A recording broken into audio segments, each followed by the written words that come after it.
Well, hello everyone, and welcome back to Ace Attorney Investigations. Miles Edgeworth. My voice is gonna sound messed up because I just came back from the dentist.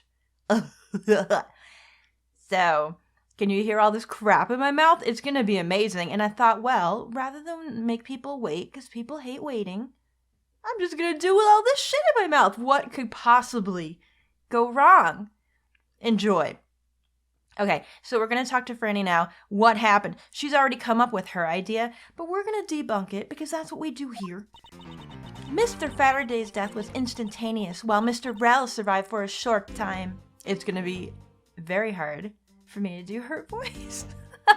This is going to be awful. From this, it is obvious that Mr. Faraday died after he shot Mr. Rel. And Mr. Rel, while on the brink of death, stole Mr. Faraday's knife and stabbed him. Those are the facts of this case? I don't think so. Man, this is going to be ultra hilarious.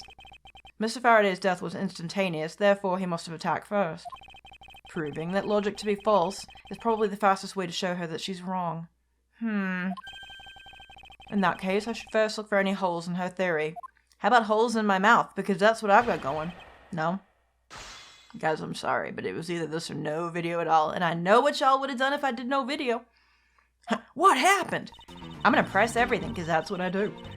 Mr. Faraday's death was instantaneous while Mr. Rel survived for a short time.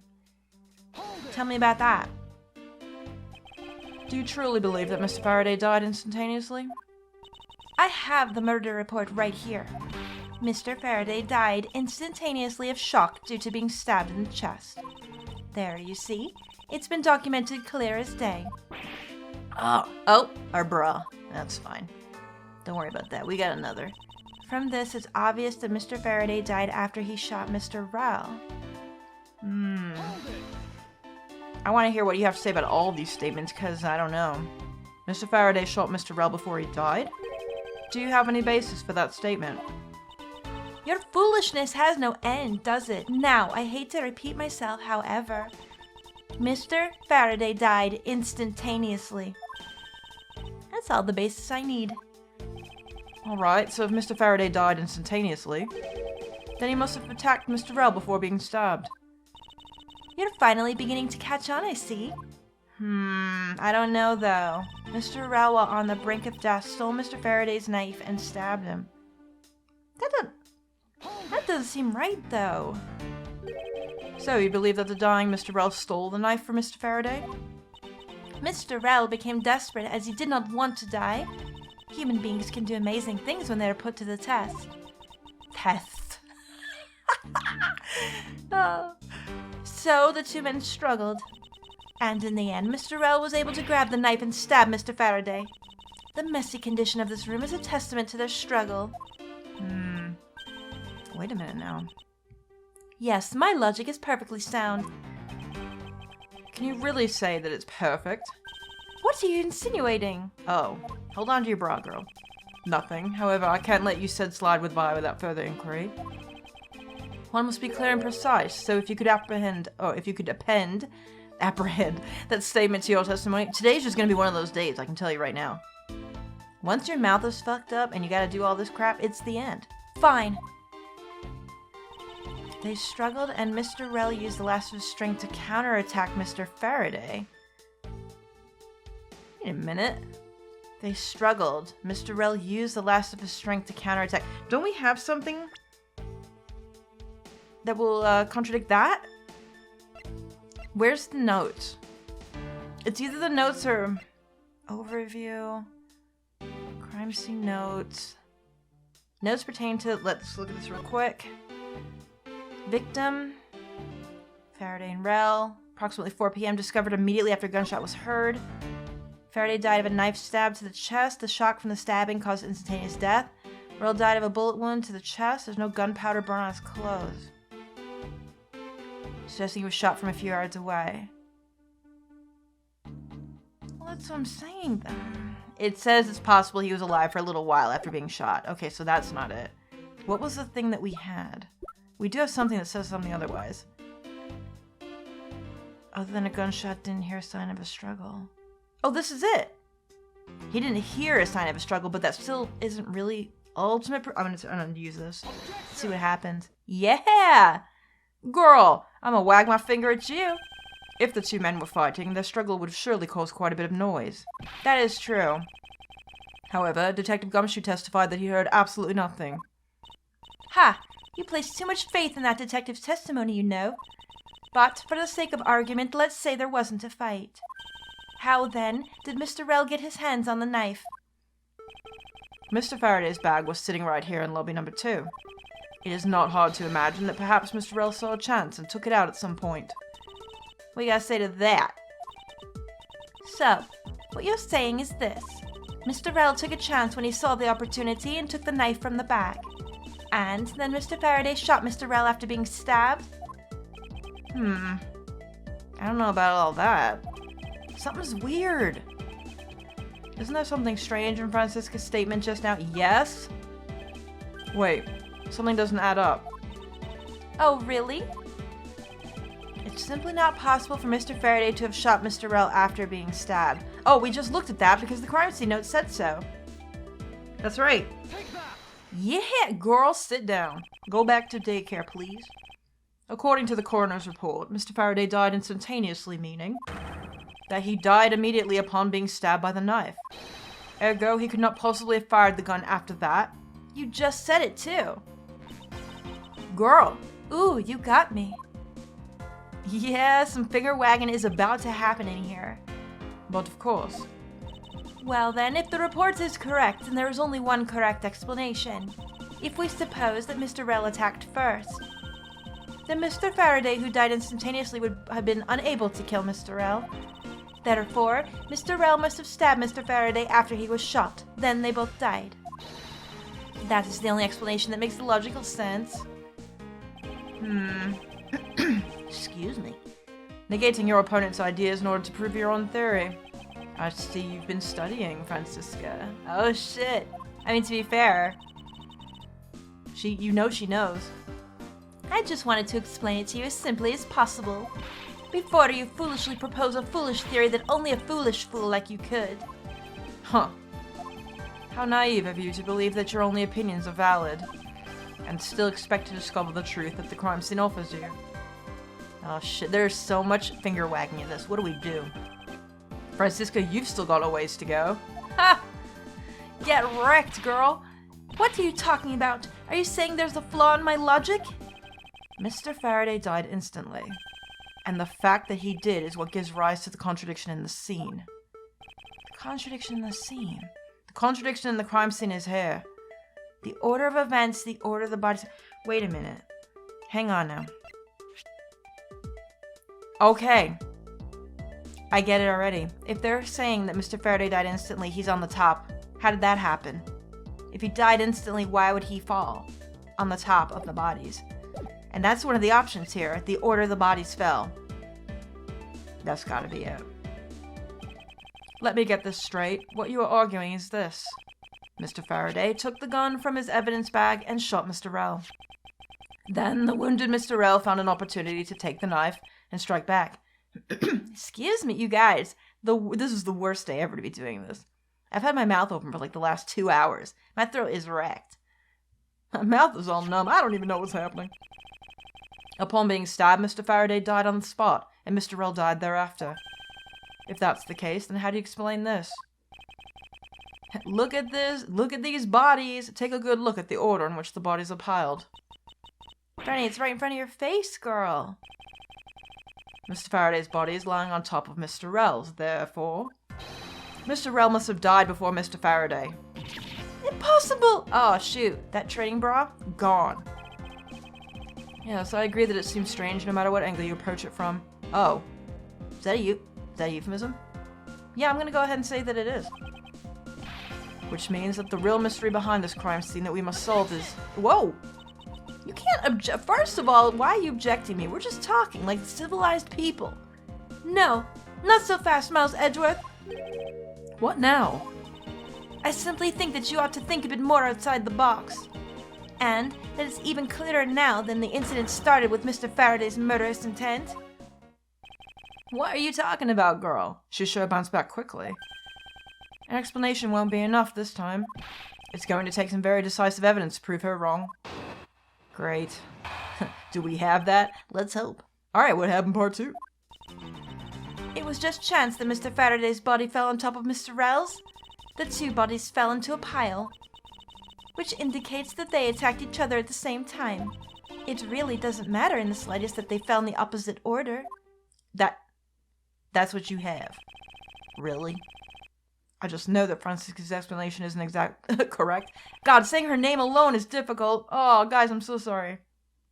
All I have to do is find a hole in her logic. Once I do, I can then present her with evidence that proves the contradiction. Right, okay. Well, let's just get through all of it, cut through every bit of it, so we can find out where she messed up. It was just chance that Mr. Faraday's body fell on top of Mr. Rel's. Okay. Hold it. Tell me more. About that. Whoa! Girl, you're not even letting me get a word in edgewise here? Get it edgewise? No? Okay, fine. Pressing someone's testimony in order to gain some time to think. You're a real one-trick pony, aren't you? It's too bad your trick only works on fools. Wow. Wow, she just called me out. That wasn't my intent. It was mine, though. I simply wish for more details as to how Mr. Faraday ended up on top of Mr. Rel. Huh. Someone's impatient. I was just about to explain everything to you. So do you think you could hold on for a minute? No, I'm busy. Whoa. Oh shit, we just got whipped. Francisca, I'll make you a deal. I'll hold on if you hold on to that whip of yours. Oh, I'll hold on to it all right, as I whip you. Oh no, she's too young. Otherwise I would say save this for posterity. But don't, because I think she's only 14. Oh shit. Please don't ban me, YouTube. Oh no. Well, now that you've quieted down a bit, I'd like to continue if you don't mind. Two bodies fell into a pile. Well, guess what? I know you're mad at pressing. I'm gonna do it anyway. Ha ha! Take that! The two fell on top of each other. Don't you find that to be just a bit strange? Not at all. Oh. I can see it in her eyes. She's dead set against me from the bottom of her heart. Miles Edgeworth, once I'm done here, you'll see that there's nothing strange at all. Now then, the two men fell into a pile, which indicates that they attacked each other at the same time. There's still something wrong, though. What is it? What do you mean by they attacked each other at the same time? I assume that Mr. Faraday had the two different weapons in his hands. He made to attack Mr. Rel while holding both the knife and revolver, and then, after Mr. Faraday fired the gun, Mr. Rel grabbed the knife as he was falling and stabbed Mr. Faraday. Wait a minute. That is how Mr. Rel wound up on the bottom with Mr. Faraday on top. Wait a minute. What? At close range, that is more than possible. Wait a minute. No, you can't be saying that he fired the gun at close range, though. Don't we have proof against that already? Yes, it's possible, but... Well, if you have any other ideas, then show me what you've got. Show me what you got. Oh, I will. Wait, guys. Oh. And to that extent, I'd like for you to append what you just said to your testimony. Huh. I don't see any point to that, but as you please. That fact indicates that they attacked each other at the same time from close range. No, I've got something right here that says no. Didn't they say that the handgun wasn't fired at point-blank range? Bullet that killed Rel was fired from a few yards away. Take that, woman. I don't think so. So, you believe they killed each other at close range? Sorry, but that's impossible. Just as it is written in the crime scene notes. The firing of the handgun did not leave gunpowder burn on Mr. Rel's clothes. Therefore, Mr. Rel and the gun must have been separated by a distance of at least 2 or 3 yards. Oh god! There it goes! Ah! Yes, this is by far the biggest contradiction. Absolutely. Oh yeah, here, the music gets good. The two bodies are piled up on each other, yet the gun was fired from a distance. And with there being no chance that Mr. Rel moved that far after being shot, that leaves only one possible explanation. What a completely foolish line of foolish thought from a thoroughly foolish fool. If I'm not right, then who was it that made the first move with the intent to kill, huh? Who? The person that attacked first with murderous intent, that would be Ooh, okay, think. You know what? I agree. Neither. That's what this case was missing so far. That's why it didn't seem right. Yes, I'm gonna go with that. That's possible. Here in this room, contradictions appear no matter which man we claim attacked first. That's right. Thus, there can be only one explanation. There was a third person here. Oh, now it's getting good though. It was that third person who killed both Mr. Faraday and Mr. Rell, and set their bodies up to make it look like a double murder. Oh boy, here we go. That third person is the real culprit. Franny, you didn't think of that, did you? To be fair, I didn't really think of that until just now. Miles Edgeworth, there's just one thing you're missing. Evidence, correct? Exactly. Everything you've set up until now is nothing but a story played out in your head. However, this is where the real test begins. Can you prove that there was a third person involved in the crime? Of course. Wait, we can. Oh wait, think. If a third person was truly here, that fact would resolve the glaring contradiction. The proof that this has all been a setup, made to look like they killed each other. I'll present it, and lay bare the final piece of the puzzle that's not yet in place. What is the piece of evidence that proves there's a third person involved? What is the evidence? Think. Okay, we got testimony, got the handgun. I'm assuming it's probably the bag, because we haven't had use to use it yet. One of the bags strewn on the floor of lobby number 2 has Faraday's blood on it. Remember when they said earlier that it seemed like the plastic bags were placed in a way to like confuse the crime scene? And I thought it was because they were blown in by the open window. But I think either of those things might be right at this point. This is all I have left, so I'm going to present it. Take that! It's it. That's it. The gun in Mr. Faraday's hand and the plastic bag with his blood on it. These two items point to the presence of a third person. How so? Recall Detective Gumshoe's testimony. I was in the hallway the whole time, but I didn't hear a single peep of a struggle. If there wasn't a struggle in the room, then there shouldn't be any plastic bags on the ground, meaning that someone else must have deliberately scattered them about. Yup. I think so too. Do you not see the possibility in this? Disregarding the gun for the moment, there's a high probability of blood splatter when a knife is used on a person. If the culprit held the knife with a plastic bag around it, they could use the bag to catch any blood splatter from when they withdrew the knife. Then, by spreading a few more plastic bags around, mixing the bloody one in with them, and arranging the room to make it look like there was a struggle between the two, they were able to conceal their presence. Ah! Girl, I got you, though. Girl! She ain't got no underwear on, but we cannot think about that because she's too young, so please don't think about it. Looks like we still got a long way to go in this investigation. God damn it, how many times am I gonna say that? Is that like a thing? That's a reoccurring thing, isn't it? Yes. Objection! What? Who's that? Hello? Who is that just now? Girl. Girl, was that you or the judge? I couldn't hear well enough. What the heck's up with you, pal? Mr. Bad, I advise you to place Detective Gumshoe under arrest. She's back! My favorite girl. A lot of people were saying, like, oh man, I don't think your voice for her is, like, that great because she's really well-spoken. But, you know, people that have Valley Girl voices can be well-spoken and smart. What about Legally Blonde? Did you ever see that movie? I'm just saying that it's possible. Also, she took the piss out of Edgeworth. I'm gonna say that she's just a different kind of person altogether. What's wrong, Gumshoe? It's alright. What's the meaning of this? Ha! Looks like you're not man enough to discipline your own subordinates. Don't you dare! That detective claims he was there, standing in front of the door, like, the entire time. But I have it on good authority that it was all a giant lie. What was her voice before? It was like, objection. It sounded really weird. I didn't like it. My voice is better. Miss Yu, I ask that you please explain that last statement. I'll let his honor explain himself. I saw it with my own eyes, I tell you.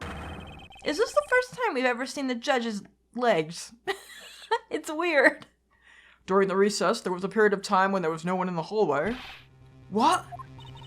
See, Mr. Bad? So I ask you, why would a detective who was supposedly doing his job the whole time, want to fabricate such a lie? Gumshoe, did you? Did you kill Faraday? No! He didn't do it. Of course not, sir. It would appear that one who set this whole crime scene up is that detective, which basically renders his testimony a complete lie and wholly invalid. Oh no, here we go. It looks like your perfect logic is just tumbling down, Miles. Ugh.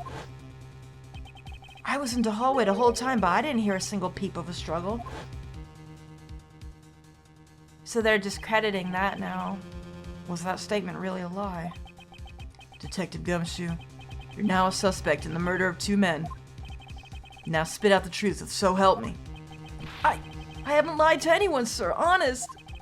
I really was there. I was in the hallway the whole time. Just hold it. Detective Bad, I ask that you please do not act without my permission. After all, I am the one that is heading up this investigation, am I not? What you want to say about that? Don't talk like you know what's going on, boy. Oh shit, he's gonna wag his finger at you, though. All I want is for this investigation to run perfectly. Perfection is the only wish of a disciple of Von Karma, after all. Therefore, before you take Detective Gumshoe into custody, I'd like to set the record straight on something. And what's that? What should I ask Detective Gumshoe about? Okay, motive for the murder, why he wasn't in the hallway, the state of the hallway. I think with these choices, the best thing to ask would be the motive. If he doesn't have a motive at all, maybe it would be easier to throw this out. The hallway and stuff, do we really care about the hallway? The judge has already said the state of the hallway, so we've got to go with that. I'm gonna go with this. I suppose the one thing I'd like clarified is Detective Gumshoe's motive for committing this crime. Motive? Gumshoe, you got a grudge against Faraday or anything? No, sir, not me. Not a single bad thing against Mr. Faraday, sir. Is that a fact? Objection. Oh, that... Girl. Objection. You sound like a downright Karen is what you sound like, girl. You really have a problem with lying, don't you, Detective Gumshoe? I'm telling you, I am not lying. The more unnatural you act, the more suspicious you become, you know. If you want a motive, Edgeworth, I have one for you right here. Could you please share it with us? However, be forewarned that I won't hesitate to object to flights of fancy. Because all I'm interested in is perfect explanation. You're serious, aren't you? Fine, you amuse me, so I'll humor you with a little courtroom practice. God, I love her. Which means she probably did it, because everyone I love turns bad. Guys, that's a running theme. Gumshoe's motive, alright, let's hear it. I don't know how you're able to talk about someone else's motive, but what do I know? It was about a week ago. I saw the detective get chewed out by livid Faraday in front of the precinct. He stood there super pale as Mr. Faraday yelled, "That's a salary cut for you, you nitwit." A brand new detective suddenly getting his salary cut? That's reason enough for a grudge. Well, how's that for the perfect explanation? It's great. It's not, though. You totally misunderstand me, pal. No matter how mad I get, I can never hold a grudge. Quiet. We can't trust anything you say. Oh, man, Gumshoe's had it hard since day one. That's terrible. There's nothing wrong with the motive she proposed, per se. But there are some gaps in her logic that need to be filled in. I bet you want to fill in the gaps, right? Wait, what? Never mind. Her perfect explanation may not be so perfect after all. Alright, let's see what we do. And the way we do it, press everything. That's right. Alright, girl. It was about a week ago. Do I need to press that? Do I need to press that? Probably not. For once, I'm going to skip by that. Saw the detective get chewed out by a livid Faraday in front of the precinct. I will press that, though, because I want to know more about that. Mr. Faraday was upset? Yeah, you know what else? Mr. Faraday isn't exactly known to get angry often. But there he was, totally beat red in the face. And the offending detective just stood there, pale as a ghost like he was about to die. Just like the face he's making now, right? Oh, I'm completely innocent, I tell you. Poor man.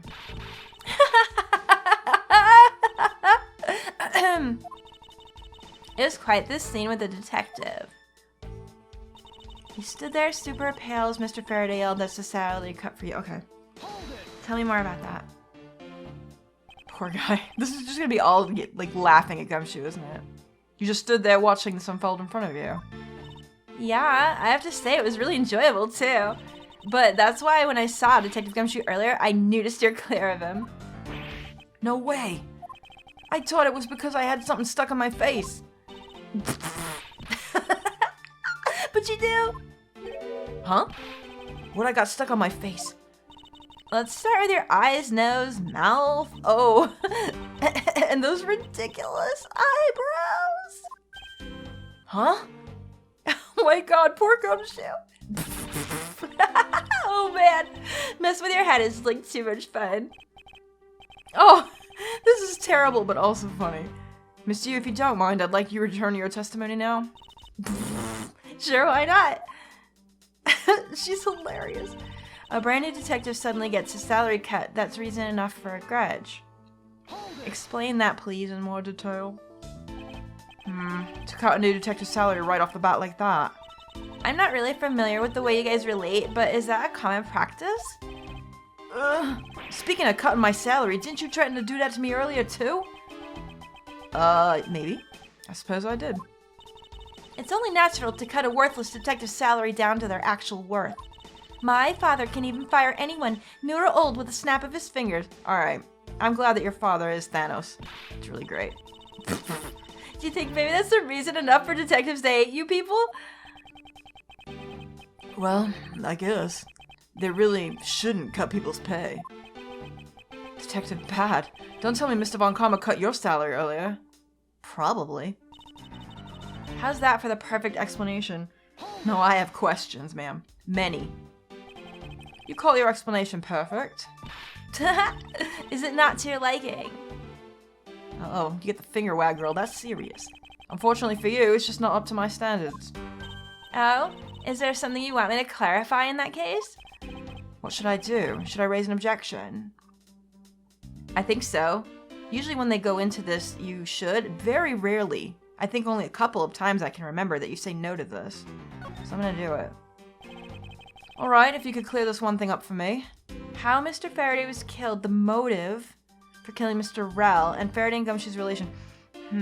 Okay, let's think about this. What's not clear? We already know how Mr. Faraday was killed, mostly. We already kind of understand Faraday and Gumshoe's relation. I don't know. Motive for killing Mr. Rel. That would actually be a good one right there, because do we know anything between these two? Other than the fact that, you know, one was the defendant, one was the guilty party. Do we know anything other than that? It's between these two. I'm gonna go with this because it seems more important. I understand Detective Gumshoe's potential motive for killing Mr. Faraday. However, what about his motive for killing Mr. Rel? His motive for killing Rel? Like I would know. If there was no clear motive for both the murders, then I doubt this incident would have occurred. Wouldn't you agree? Oh shit, girl, what you gonna say to that, though? Is there anyone else who might have had a grudge against either of the two men? Or should we look into that ourselves? Oh, in that case, I have absolutely no idea. Really? Oh, at least you're honest. What? But that's impossible. She must know something. Wait. Can you please not glare at me like that? It makes me laugh. Miles, you are kind of funny. Let's just be honest. I didn't even do anything, you're laughing away. Well, like, anyway, the way I see it, as long as he had a motive to kill one of the two, this crime would have been played out the way it did anyway. Oh? Would you care to explain your logic? And this time, please try to provide a truly perfect explanation. Perfect this, perfect that. Stop being so tight, or is that a requisite trait for being a Von Karma? Oh shit. Oh, Francie's gonna get you, girl. She's gonna whip your face. Miles Edgeworth, I demand that you shut this rude woman up. Franny, what's your problem? Why can't you do it, girl? You got the whip. You know what I noticed? Francie doesn't usually whip girls, does she? It doesn't usually happen. It's only the boys. Why is that? Is it because she'd go to jail? I wish you'd both be quiet for 1 second. You tell him, girls. You tell him! I know how to treat a woman when she's out of control. That's Miles. Oh well, I guess I'll just have to explain it to you kids. Please explain it, because clearly I don't understand what you're talking about. Motive to kill the men. Oh, here we go. There's no one out there with a motive to kill both Mr. Faraday and Mr. Rowell. All you really have to establish is that someone had a grudge against one of the two men. Mr. Rowell, who happened to be there, became a witness to Mr. Faraday's murder. Therefore, he was killed out of necessity and set up to look like they'd killed each other. Uh-huh. I wonder if that's really true. Is there no one out there with a grudge against both men? Maybe. We don't know enough, do we? I should take another hard look at the evidence for this morning's case. The second KG8 incident, as people are calling it, involving an embassy staff member. Maybe we should look at that right now. The overview. Right. The Kodopian embassy staff member, Manny Cochin, found not guilty. In my mind, the only one that had a motive for killing both of them is that lady right there. It's you, isn't it, girl? Alright, fine. And the two men who both wound up as suspects in the case.